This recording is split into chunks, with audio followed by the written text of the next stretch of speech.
Many years ago, in the beautiful city of Enugu, there lived a handsome young man named Okeke. Okeke was a very ambitious young man. He worked in an insurance firm and was rising really fast.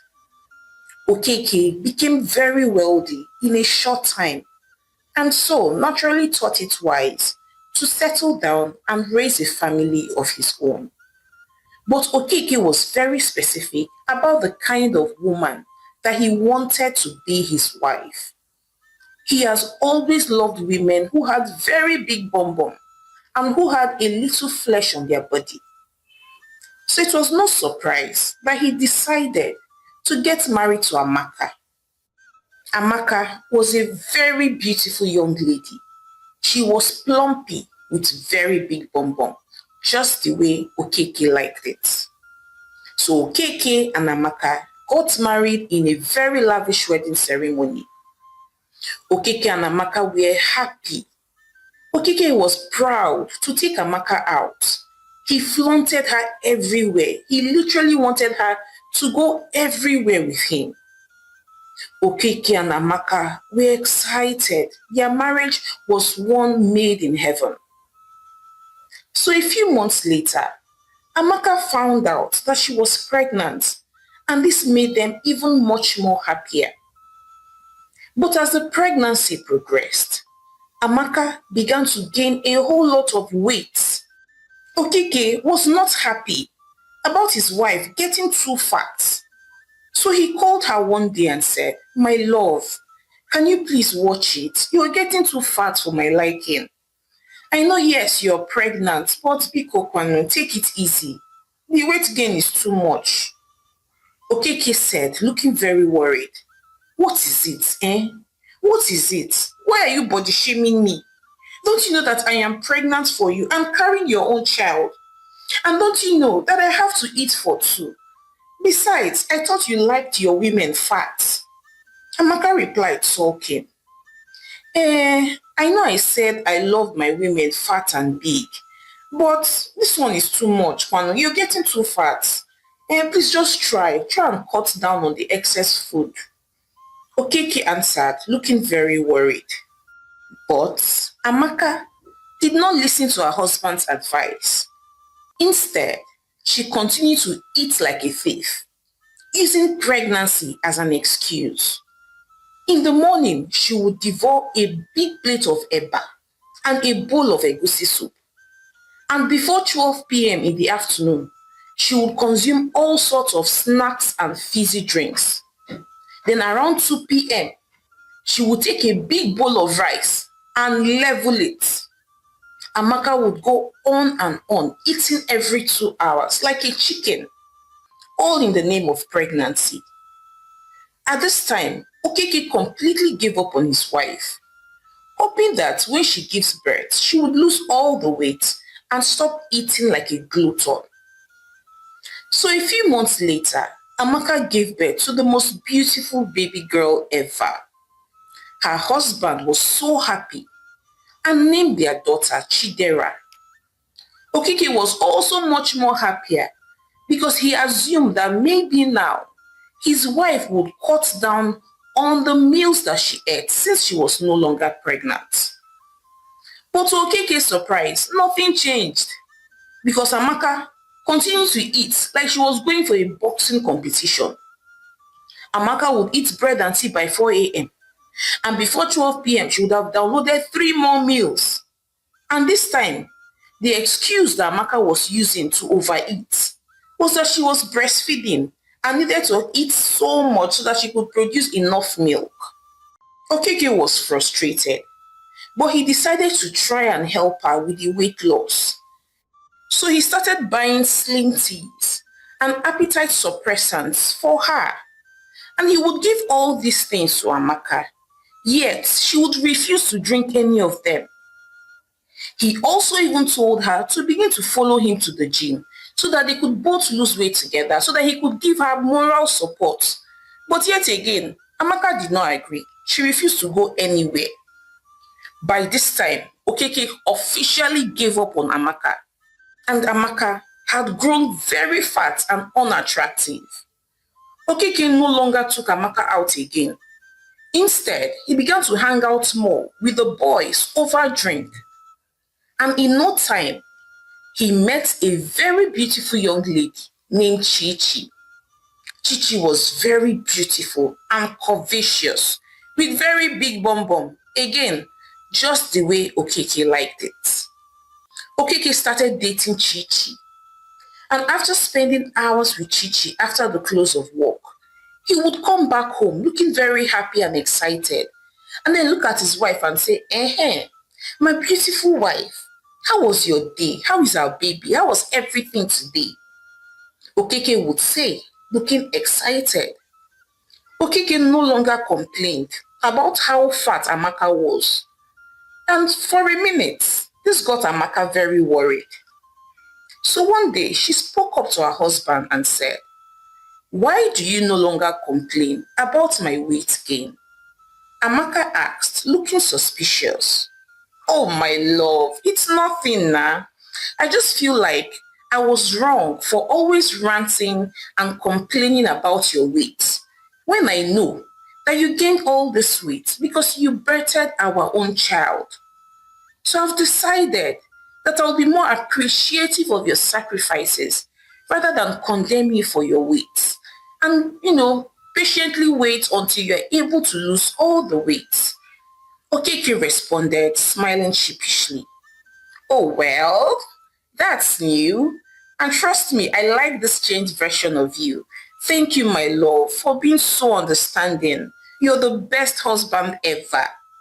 Amaka replied, smiling happily.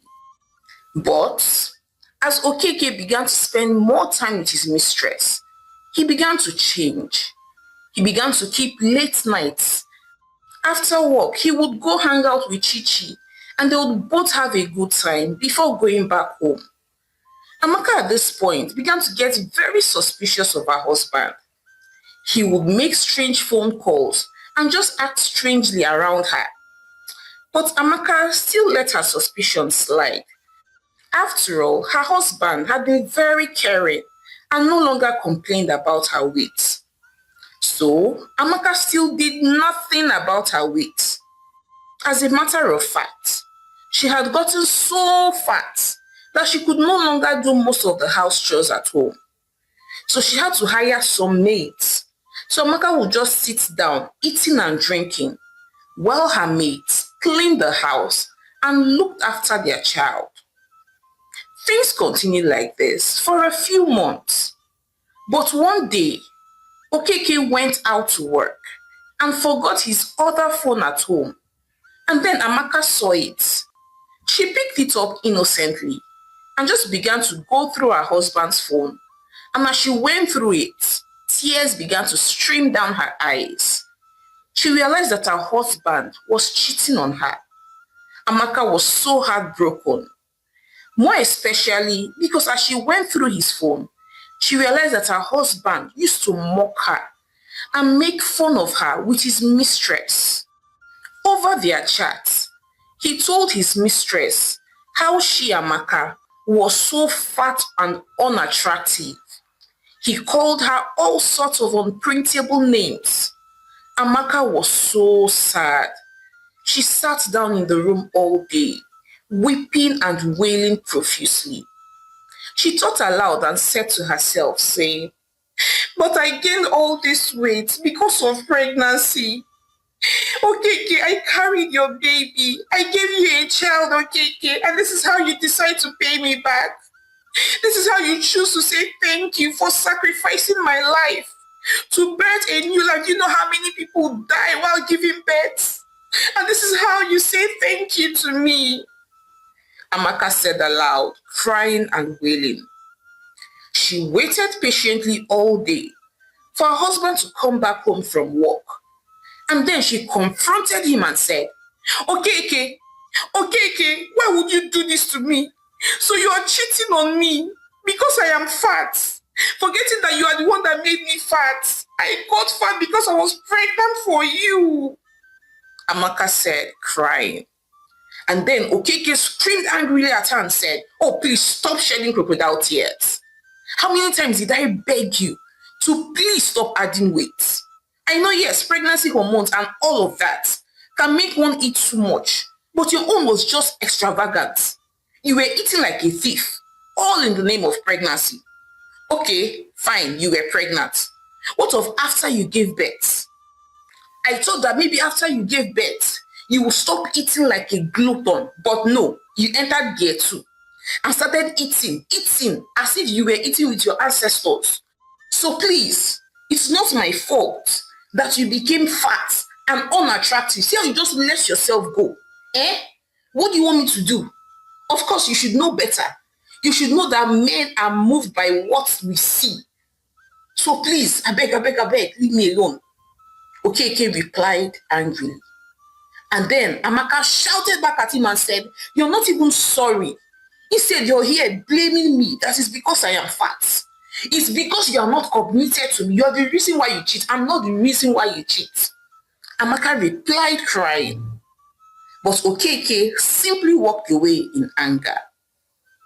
So in the days that followed, Okeke and Amaka were no longer in speaking terms. There was so much tension in their home. Okeke carried on with his mistress Chichi as if nothing happened. They continued hanging out and seeing themselves in secret. But February 14th, Valentine's Day, was fast approaching. And everyone was happy, but not Amaka. Before now, Amaka would have been very excited because her husband Okeke was the true definition of a lover boy and usually made a very big fuss and showered her with lots of gifts on her birthdays and on Valentine's days. But now that her and her husband were not on speaking terms at all because of his affair with his mistress, Amaka knew that her husband would not get her any gifts for Valentine. Okeke, on the other hand, was happy and looking forward to Valentine's Day. However, this year's Valentine was going to fall on a Friday, and for the first time, the company where Okeke worked decided to throw a Valentine party and told all the members of their staff that they should come with their spouses. Okeke was thrown aback because he had made other plans for Valentine, but knew that he could not say no to his company's offer to the company's Valentine dinner. Okeke was very frustrated. He was in a dilemma. He did not know who to go with, whether to go with his beautiful mistress Chichi or his fat and unattractive wife Amaka.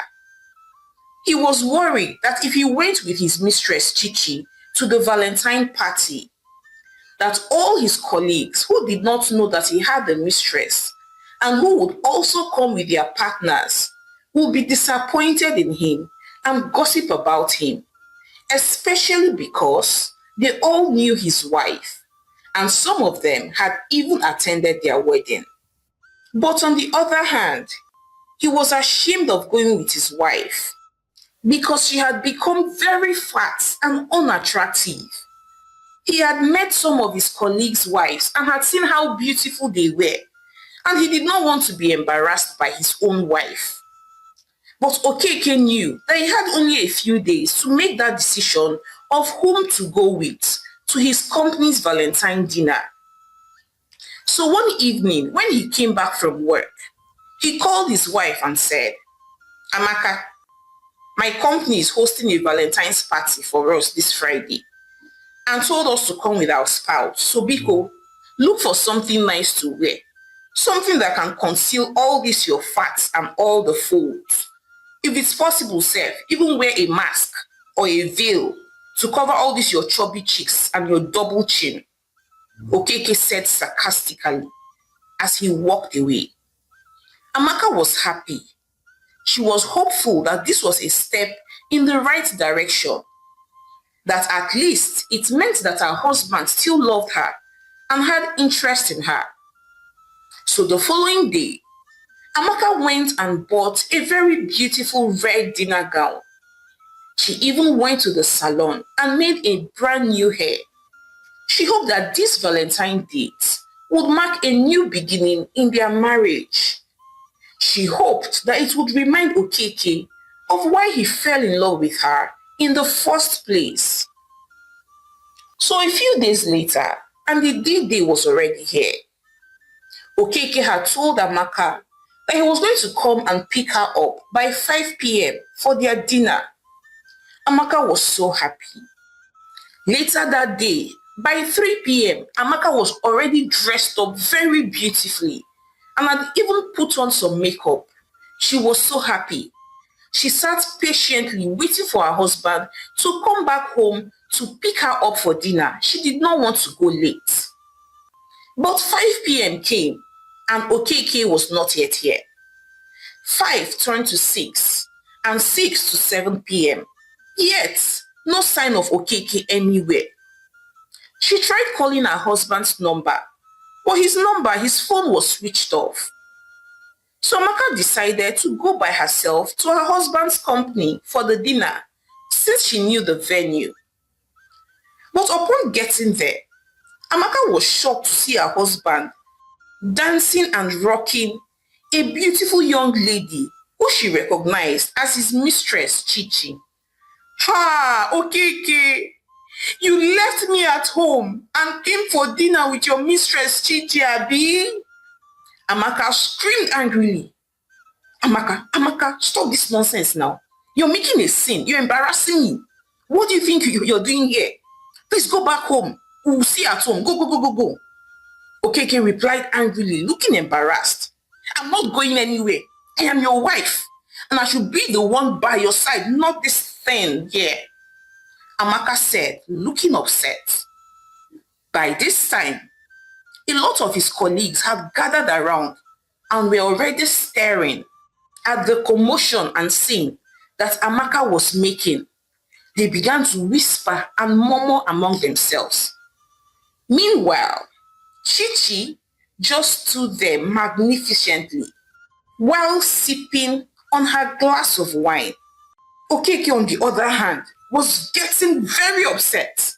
So he turned sharply to his wife Amaka and screamed, Hope you are happy. Hope you are happy now that you have succeeded in making a scene and embarrassing me. How do you expect me not to be embarrassed and ashamed of you? Look at yourself. See how fat you are. You're just big and round for nothing. Are you the only person to give birth to a child? Only one child though.